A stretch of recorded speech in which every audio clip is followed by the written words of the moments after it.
கோவையில் நவம்பர் 6 முதல் 9 வரை CIT-னுடைய 16வது தமிழ் மாநில மாநாடு நடைபெற்று வருகிறது. மாநாட்டினுடைய 3வது நாளான இன்று டிஜிட்டல் உரிமைகள் குறித்தான ஒரு தீர்மானத்தை மாநாடு நிறைவேற்றி இருக்கிறது. இன்றைய தினம் உலகத்தில் ஆதிக்கம் செலுத்துகிற முதலாளிகளும் கார்ப்பரேட் நிறுவனங்களும் டிஜிட்டலைசேஷன் என்பதுதான் வளர்ச்சிக்கு ஒரே வழி என்கிற மாதிரியான ஒரு சிந்தனை ஓட்டத்தை உருவாக்கி கொண்டிருக்கிறார்கள். அநேகமாக அரசு துறை, தனியார் துறை உட்பட எல்லா துறைகளிலும் டிஜிட்டலைசேஷன் என்பது ஒரு மிக முக்கியமான பகுதியாக இன்றைக்கு மாறிவிட்டது.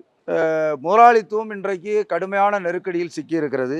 இந்த நெருக்கடியில் இருந்து மீண்டு வருவதற்கு அது பல்வேறு வழிகளை பயன்படுத்தி கொண்டிருக்கிறது. அதில் டிஜிட்டலைசேஷன் என்பது ஒரு மிக முக்கியமான வழி என்று அவர்கள் அதற்கான திட்டங்களை அமலாக்கி கொண்டிருக்கிறார்கள். ஆளும் இன்றைக்கு அரசு துறைகளை பொறுத்தவரை நவீன தாராளமய கொள்கையை அமலாக்க தொடங்கி ஒரு தலைமுறை காலம் கடந்து கொண்டிருக்கிற சூழலில் இன்னைக்கு அநேகமாக எல்லா அரசாங்கங்களும் டிஜிட்டலைசேஷன் என்பதை ஒரு முக்கியமான ஆயுதமாக அவர்களும் பயன்படுத்தி கொண்டிருக்கிறார்கள். இன்றைக்கு மக்களுடைய வாழ்க்கையில் டிஜிட்டலைசேஷன் என்பது தவிர்க்க முடியாத ஒரு அம்சமாக இன்றைக்கு மாறி இருக்கிறது.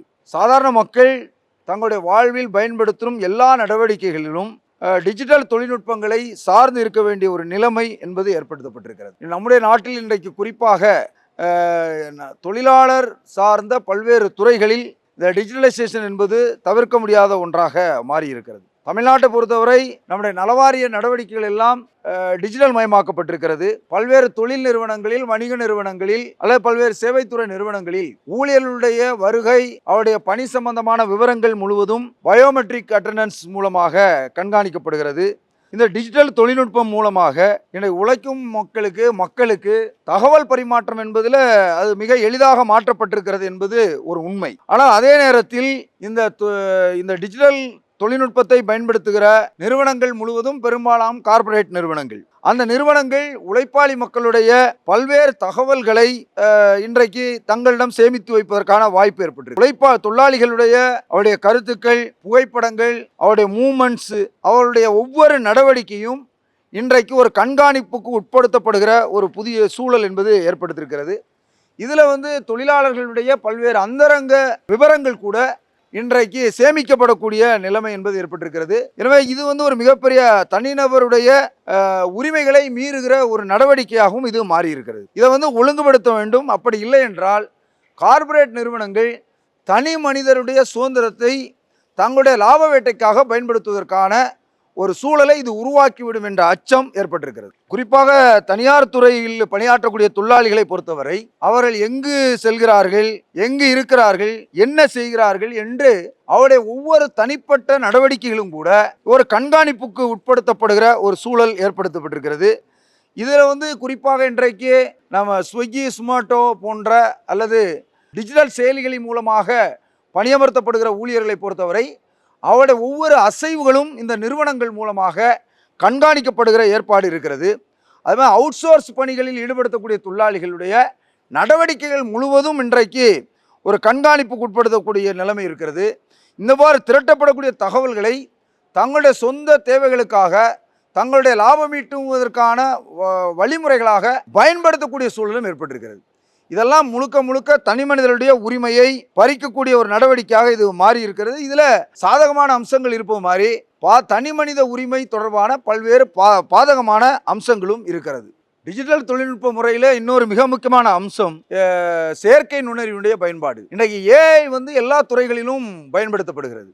ஏஐ பயன்படுத்தி அல்காரிதம் முறையில் நம்முடைய நடவடிக்கைகளை சம்பந்தமான முடிவுகளை எடுக்கக்கூடிய நிலை என்பது உருவாக்கப்பட்டிருக்கிறது. இவ்வாறு எடுக்கப்படுகிற முடிவுகள் தவறான முடிவுகளை எடுப்பதற்கான வாய்ப்புகளும் இருக்கிறது. எந்த விதமான கண்காணிப்பும் இல்லாமல் ஏஐ தொழில்நுட்பம் மூலமாக மட்டுமே சேகரிக்கப்படுகிற விவரத்தின் அடிப்படையில் எடுக்கப்படுகிற நடவடிக்கைகள் தவறானால் அது மிக மோசமான விளைவுகளை உருவாக்குவதற்கான வாய்ப்பு இருக்கிறது. எனவே ஏஐ தொழில்நுட்பம் மூலமாக சேகரிக்கப்படுகிற அந்த தகவல்களை அல்காரிதம் முறையில் முடிவெடுக்கிற போது அதை மனிதர்களுடைய கட்டுப்பாட்டுக்கு உட்படுத்தி அதன் அடிப்படையில் அதை சரிபார்ப்பதற்கான வாய்ப்புகள் என்பது இல்லாத நிலைமை ஏற்பட்டிருக்கிறது. எனவே இதையெல்லாம் ஒழுங்குபடுத்த வேண்டிய தேவை இருக்கிறது. இப்போ சீனா போன்ற பல நாடுகளில் இந்த மாதிரியான முடிவெடுக்கக்கூடிய இந்த நிலையை அதை ஒழுங்குபடுவதற்கான சில வழிமுறைகள் என்பது உருவாக்கப்பட்டு இருக்கிறது. இதன் மூலமாக அது ஒழுங்குபடுத்தப்பட்டிருக்கிறது. அப்படி ஒழுங்குபடுத்துவதற்கான தேவை இருக்கிறது. எனவே அதற்கான நடவடிக்கைகள் எடுக்கப்பட வேண்டும். இதில் இன்னொரு மிக முக்கியமான அம்சம், இந்தியா போன்ற பின்தங்கிய நாடுகளை பொறுத்தவரை இந்த டிஜிட்டலைசேஷன் அல்லது ஏஐ தொழில்நுட்பம், ரோபோட்டிக் போன்ற விஷயங்களை பொறுத்தவரை சாதாரண மனிதர்களுக்கு இது ஒன்றும் பெரிய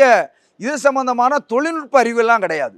எனவே அரசு ஒன்று இந்த ஏஐ தொழில்நுட்பத்தை பயன்படுத்துகிற போது அது சம்பந்தமான குறைந்தபட்சம் அதனுடைய அடிப்படை அம்சங்கள் குறித்தான அறிவை மக்களுக்கு கொடுப்பதற்கான தேவை இருக்கிறது. அப்படி இல்லை என்றால் இது மிஸ்யூஸ் ஆகப்படுகிற நேரத்தில் மிக பாதகமான பல விளைவுகளையும் ரொம்ப திரும்ப பெற முடியாத பல இழப்புகளையும் ஏற்படுத்துவதற்கான நிலைமை இருக்கிறது.